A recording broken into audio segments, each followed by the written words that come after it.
Well, we are digging on your side tonight, digging into one of the most important races next month. The North Carolina primary election takes place March 3rd, less than a month from now. This election will set the stage for the general election in November. Tonight, we are learning that one of the most important races, not in our area, it's in the Raleigh area. Yeah, Republican Senator Phil Berger, who took office in 2001, is the current leader of the chamber. But for the first time since Republicans took control of the State House 15 years ago, Berger has a serious challenger on his hands. WBTV's Daryl Green joins us now live in studio tonight. Daryl, why should anyone outside of Raleigh care about this race? It's a legitimate question, Kim. Numerous political analysts in the state say everyone has a stake in this race, though. That's because Berger, not the governor, is considered the most powerful politician in the state. And tonight, despite his 2 decades in the Senate, keeping his seat is no longer a foregone conclusion. In the red corner, longtime Republican Senator Phil Berger, the man known as the gatekeeper to every significant piece of legislation in Raleigh for the past 15 years. One of the things that matters a lot in primary elections, or especially in midterms, is name recognition. Berger has as much name recognition as you could imagine. In the other red corner, another Republican, popular and outspoken Rockingham County Sheriff Sam Page. But if somehow Sam Page wins this election, he wins Rockingham and that sliver of Guilford County that is in that district, the whole power structure of North Carolina will change. This is a winner-take-all primary election 300 miles north of Charlotte.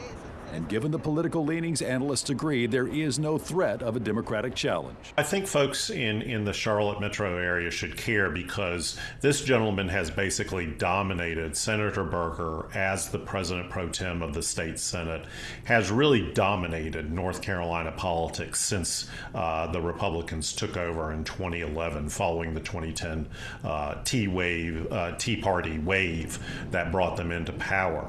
And he has been instrumental in so many policy issues, tax cuts, a variety of different dynamics that if he is behind it, it is likely to become law. If he is against it, you will never see it, emerge in terms of a policy issue.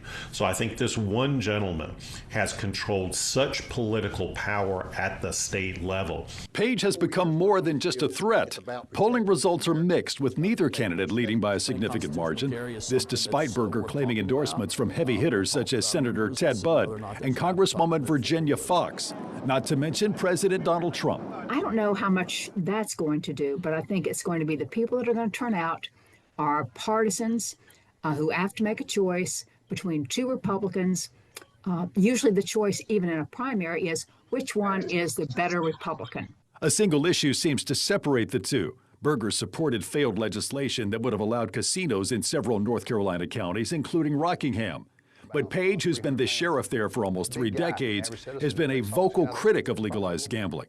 The possibility of Page beating Berger could mean a statewide seismic shift. I think certainly if Sheriff Page is able to defeat Senator Berger in the primary, that means there will be a reshuffling within the state Senate in terms of leadership. And that power that Senator Berger has held for so long, next year will shift to somebody else. So you could see somebody from the eastern portion of the state become president pro tempore and wield that power.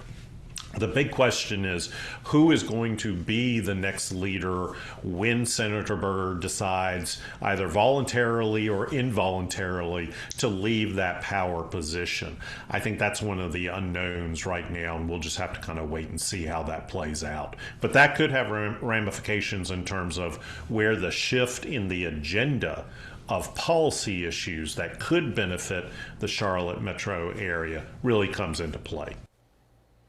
This primary threat for Berger is so real, Senate Majority Whip Amy Galey of Alamance County drove to Page's home and left a letter on his doorstep asking him to reconsider his candidacy. Obviously, Page refused.